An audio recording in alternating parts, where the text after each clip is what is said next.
Good morning, everybody, and welcome back to Marketing Monday, where we give our expert insights into current marketing trends. We're smart guys here. That we are. I'm Chris Reisner, CEO of Vi Media, and alongside me is Eric Brown, President and Partner at Vi Media. We got a few great topics to chat about today, so let's go ahead and hop into it, starting with Adobe and AI. Yeah. Adobe has been going crazy with AI lately. I don't know if you've played with the generative AI within like Photoshop, hmm Lightroom. They're adding it to everything. I've only messed with DALL-E. So what is Adobe bringing to the table? So one, everything from Adobe is commercially licensed. Okay. Like you're able to use it on So you commercial can use it projects. on websites, marketing assets, Yeah. And then really the licensed biggest forever. thing, yes. Okay. And the biggest thing really with Adobe AI is that you're able to take an image and you can select like a corner of it and hmm add something in the background, and it will take into consideration what else is in the image and like properly put it in. Like you're able to Photoshop together scenes versus just being like, "Hey, So does this make create this meme whole thing." meme making easier, Chris? Is this what is this what you're saying? Yes, meme making should be much, much easier. Interesting. So who is this good for? Graphic designers? Good for the actual business owners as well? What are I mean, we yeah, it's good for business owners and graphic designers. Really, the biggest thing too is that you're able to, I mean, it's making all of the processes much faster. Mhm. So, like removing backgrounds, Yep. that's now done by AI. So, you don't have to go filter, like, you don't have to deal with your settings. It's all Nice. being done by AI, and it's Nice. doing a much better job. Like, whenever I had to cut out your images for the thumbnails for this Yeah. podcast Yeah. or whatever this is show, Mhm. we used AI to do it, and Interesting. it knocked it out really quickly. So graphic designers are going to be able to do more work, Yeah, which is good for them. and they're gonna So, be able to create even, like, things that they haven't thought of before because they're still using AI, so but they're able this to is good for generate. Adobe because they just want MRR. They want more people to sign up. I hate Adobe. You know me. Yeah, no, I hate Adobe. They're a horrible They're company, an awful but I do company. appreciate that they're at least, like, I was kinda surprised how quickly they hopped onto AI and how well they had it planned out. Yeah, that's And they fair. knew exactly what, because like people doing projects in Photoshop need it to be commercially free. They Mhm. need it. It's just a completely different aspect than like Dolly or Midjourney. Sure. The other big thing with Adobe, so they've had AI for a while, but they unveiled an AI content creator to help create ad campaigns. So like I don't know if you've seen, like, there's like ads.ai, Mhm. Yeah. which was the software that did it, but Yep. they're bringing all of these in to Adobe directly instead of having to go out to other AI softwares. So they're trying to just get rid of Canva. Honestly, that's probably their biggest competitor. Are Yeah. they going after Canva with this? Because it seems like they're going directly after Canva. Kind of surprised they haven't bought Canva Yeah. because that we've been using Canva a lot lately for the social media stuff. Yeah. Because it's simple And and easy. and Canva has AI built into it too. Yeah. Well, you can create templates and everything. It's great. Yeah. Wait, I remember right when Canva came out a long time ago, we used to talk crap about using Canva. We're like, oh, use Adobe. Anybody that uses Their Canva templates doesn't know used what to they be do. horrible, but I Oh, mean they used. they've got such a large library now. And If you they've look got back at my hundreds. Instagram posts from like 2018, you'll see Canva posts. Shout out Canva. I mean, it's like they've got hundreds of templates now. Like you can just search up like home service marketing Yeah. and get templates for anything that you would need. Hmm. So honestly, it's been really crazy. I think This the is biggest good for thing with business that owners then is, too. yeah, Okay. and being able to create more stuff without necessarily having to know Photoshop as well. What else? What else we got, Chris? The next thing would be LinkedIn testing a dedicated feed for video content. It's about time LinkedIn does something cool.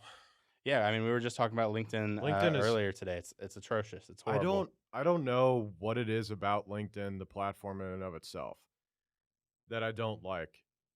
But it seems There's like it's almost everything. Yeah, there's too much going on. I mean, that's I don't know yeah. why, like, Keep it simple. and there's all the different users are there for different reasons. Like we use LinkedIn for content creation Mhm. and for like sales, Yep. but there are people there that are only using it to get a job. Yep. or there are people there that only have the account because they had to have the account. Yep. It's not like Facebook where everybody's kind of doing the same thing. Mm-hmm. Even if they're not a content creator, they're still putting out content. Like it's just a little bit of everything, and the Well, I was user telling you base before is that crazy. on video on LinkedIn, you said that your content does well on video. My video gets no reach. Yeah, and I think that's because I have more creators, Yeah. So and your so I think audience. creators are looking at it more. But Yeah, because most of my connections are like business creators owners. aren't buying. Yeah, it's not creators. Yeah, Most of them. exactly. So you need. I mean, So it's based on having the a audience. dedicated feed. Yeah. Having a dedicated feed for video content, I think, will help more content get out there. Mm-hmm. I'm hoping that by having actual video, we'll get a lot less spam Yep. because you're gonna have people actually talking to the camera. Yep. And honestly, I literally said it during our meeting. Like LinkedIn just needs to turn into TikTok for business owners. Yeah. Like that needs to be what it does. Mm-hmm. And it sounds like they're working towards that. It makes sense. Because like I don't know, does anyone really like go onto LinkedIn and scroll? Like do people use I think that's the do people use the platform like that? I'm really curious. Like I don't think I ever have. I've never just been like, wow, I'm bored. Let me go on LinkedIn. That's what I'm saying. Like Not I'm once. looking specifically for people that I want to talk to. I'm trying to find people. Yeah. And that's really the only time I go through the content either. Like also is just whenever I find them on LinkedIn, I'll go through some of their past posts. Mm-hmm. But the profile pages are laid out so weird too. Yep. Like it's hard to find posts. It's hard to to find their activity. Yeah, you have Yeah. to like go to their activity. Yeah, instead of just showing what they've been posting. Well, that's Which- again, it goes back to what's the platform being used for. It's what they sell it for. It's recruiting, right? That's how they make. But even as a recruiting platform, it's hard because like that's mostly what I go on LinkedIn for Yeah. is actually recruiting people, and it's hard to find their activity. Like I want them to be active, Yeah. especially if they're in the marketing field. Like Well, 'cause everyone they thinks should the be first thing active. you want to see is experience. Literally, I mean, all it shows is what experience up top, right? And like their bio, their title, things like that, and then their jobs, work history. Yeah, And definitely. then underneath that, it's activity. And then you have to actually click on it to pull up their post instead of just pulling up what they've been posting. It's also hard to find your own damn posts on LinkedIn. You have to do the same thing. It's insane. It really is silly. It's like, again, it goes back to what's the platform being used for? Or how do they make money off the platform? They make money off, obviously, advertisers, marketers, but then, of course, everyone paying for LinkedIn Premium, which is mainly recruiters. Yeah. Or salespeople. Yeah. And they don't care about posts for the most part. But it is an active platform. Yes. Like I'm very surprised how active it is and how many people are creating content on it. Maybe we're just a little bit too young to understand. Suck at LinkedIn. Maybe we're just a little bit too young to understand LinkedIn. Can we get a older LinkedIn professional in here to really talk about some of this? We could have a LinkedIn expert on the podcast. Oh, there we go. That's a good idea. It can't be false. It can't be an old man that complains about the younger days and then say you need someone older. Now, we just need an older perspective on someone that's been using LinkedIn like that. Are you not 50? No. All right. What do we got next? One more. Let's talk about Meta. Lead into it. Don't make me do all the work. Advertisers are suing Meta for $7 billion in damages for inflating ad viewership, but Meta disagrees. Was it not last week that I talked about how Google is going to get sued with Google Smart Campaigns? Wasn't this last week or 2 weeks ago? Yeah, I think it was 2 weeks ago that we talked about that. Regardless, so I had just talked about how Google, with their Google Smart Campaign, their broad match keywords and things like that are essentially stealing money from business owners that don't know any better. And really, maybe it's not the exact same where they're faking impressions, but they are definitely getting you out in front of people that are not buying what you have to offer. The only reason they're doing that is that way they can generate money from ads. They don't care about you being successful. And this is exactly what Meta's doing as well. It sounds like they've been inflating ad viewership for a long time, or potentially forever. Ever since Apple did their Ask App Not to Track. Yeah. that was pretty much the downfall of Meta. And advertisers that were using it, I mean, whatever Facebook said, they had their own data on their sales, so they Mhm. knew what was actually happening. Mhm. And especially lately, like it's just getting harder and harder for these platforms to actually be able to track. And then there's privacy concerns. I mean, Google used to give us so much data, Yep. can't find any of it. Yeah. Whenever we would set up ad campaigns in Meta, there was all this like interest data. Mhm. So, if they were interested in this, then Yep. we'd show them the ad. Yep. None of that exists anymore. Well, They've I completely remember removed. some of There's Facebook like targeting was crazy. back in the day. 7 main categories. Yeah. And it's like income, but it's all very generic income. We used to be able to target based on if they liked if they were part of one specific group on Facebook, Yeah. or they liked one specific page. Yeah. Like I mean, you could go super into, granular. you could go down to their income. You could go how many kids they've got. You Yeah. could do, and now it's just like, do they have a family? Yes or Yeah. no? Yeah. And I mean, whenever you take away all that targeting, you take away the ability to really get an ROI. That's why Yep. we started using Meta just for Branding, impressions. branding and impressions. Yep. Yeah. I think this. What do you think is going to come from this? Do you think Meta's going to win? Meta They'll will probably probably just- win they'll just just- because they've got a lot They'll of just money. probably pay. Yeah, they're gonna settle this out of court, They'll pay a couple mil. and it's call it gonna a be a day. thing. Call it a But- day and keep it going. But the biggest thing though is the CPM, right? So everyone on, if you're paying for impressions, which I feel like most people do on, Facebook, if they're lying about you're paying CPM, so cost per essentially 1,000 views. If they're lying about the number of views, it's strictly fraud for every single person that's paid for ads. Yeah. So I mean, hopefully we start getting a little bit more transparency about where these views are coming from, Yeah. and maybe we can start tracking it back to. I mean, that goes back to the privacy concerns of how much information should they give, but if they're not giving the information, how do we hold them accountable for what they're Yeah. saying we spent? Mm-hmm. And then, especially for small That's a good question. advertisers, small advertisers are the ones that really get fucked by this, Yep. because big advertisers, they've got enough data on the back end that they're able to see what the real data is showing. Yep. Like they know whether it's getting them an ROI, they know Mhm. whether it's going to, what does well and what doesn't. Yep. But small advertisers don't have that much data to work from, so they're just fucked. Yep. And they just have to go off what Facebook says. Well, I mean, if we've seen anything over the past couple of years, attacks on small business are leading the forefront. And this could be just another way to screw over small businesses as well, what comes down to it. Yeah.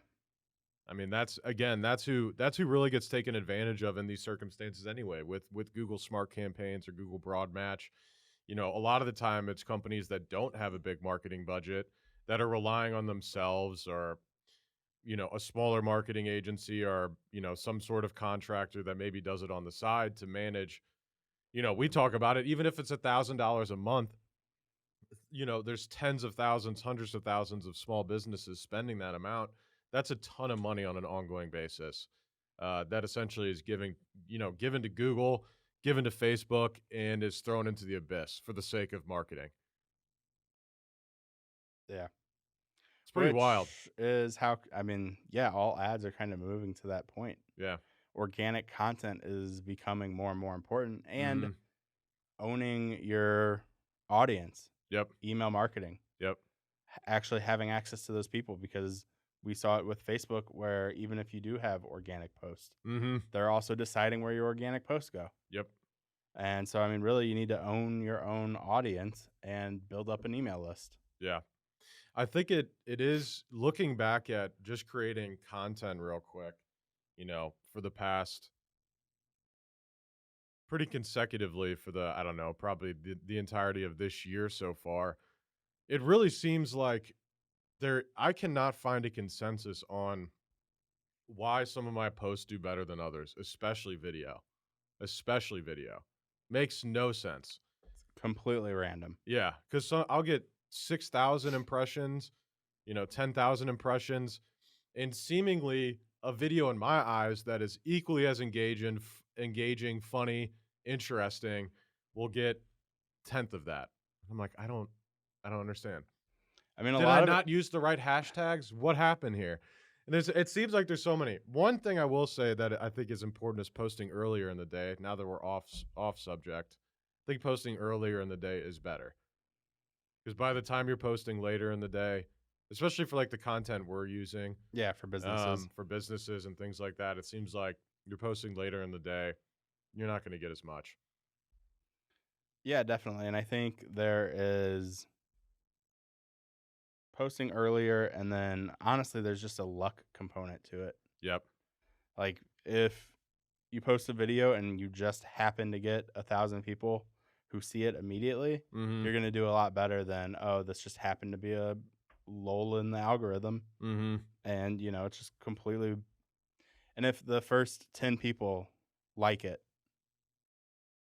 that is going to make a big difference on how far it goes, versus they show it to the first 10 people and they don't even like it. Yep. And I don't know about you guys, but I go on TikTok and I don't like every post. That's ridiculous.